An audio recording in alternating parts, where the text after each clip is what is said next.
So you've said this morning that you don't think, or you said yesterday as well, you don't think we will now Brexit on October 31st. Why are you so sure?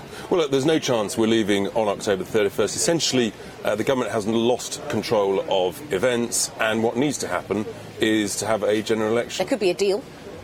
Look, the reality is the European Union no longer know who they're negotiating with, because the opposition can call a vote of no confidence whenever they want, and they will win it. So it's completely in their gift. The EU did say yesterday, we are interlocuteur, I think is the word they use, is still the government of the United Kingdom. They sort of, yes, but no one knows who now is controlling the government. No one knows in 3, 5, 7 weeks' time who is going to lead that government. For example, if the opposition tabled a vote of no confidence this week, within 14 days, without an election, there could be a complete change in the colour of government in this country. The people would be utterly furious. It's never happened in our lifetime. Boris needs to keep hold of events now. You know, it's really serious for him.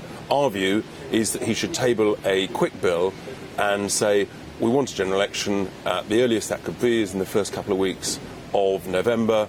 That would require requesting an extension.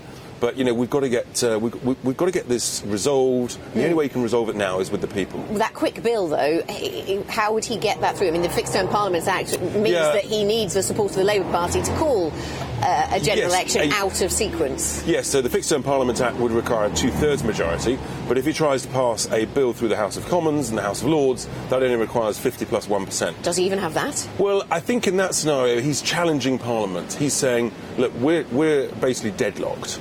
We're stuck, Parliament is stuck, the establishment doesn't want this to happen, it's got to go back to the people, and so he's essentially challenging, look, where does sovereignty truly lie? And actually, it doesn't lie with Parliament, it lies with the people. They lend that sovereignty every few years to Parliament, and Parliament has now completely failed. Should Boris Johnson resign?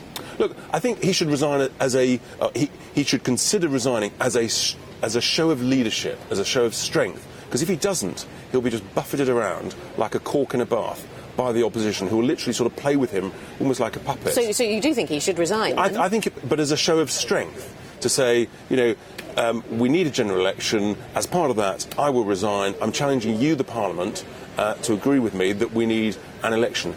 And that would really put the pressure on them. How could you have an opposition that says, you know, they think they can win? Well, fine, put it to the people. Well, they've said that they will back a general election, but they want to be sure that a no-deal Brexit doesn't happen in the meantime on October the 31st. Yeah, but what they also said, Barry Gardiner of the Labour Party said yesterday, live on air with me, was that actually they want to have a referendum before an election. That means that actually they want to take control of the government, have this parliamentary coup, and then not have an election until the middle of next year. I think people will be utterly furious. They could try and form another government. That would be entirely... Yeah, but just imagine that. Within the rules, It is within the rules of this Fixed Term Parliament Act.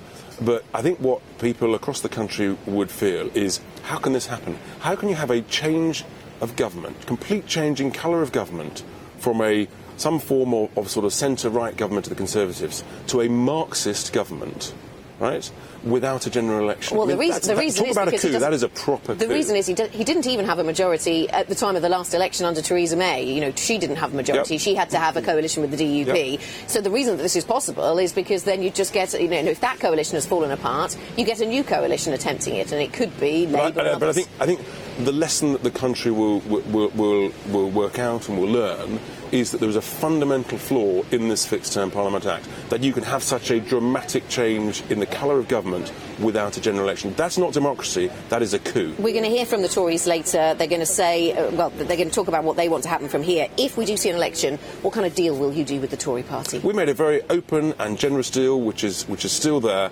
You know, we've said that if you're prepared to back a clean break Brexit, which actually now is what the polls show the majority of Leavers want, then if you have a clean break Brexit, we will not stand against any Conservative MP. We will take on the Labour Party in their heartlands, and all our polling shows that, you know, we could win numerous seats in those areas, South Wales, the North Midlands, and deliver a thumping majority.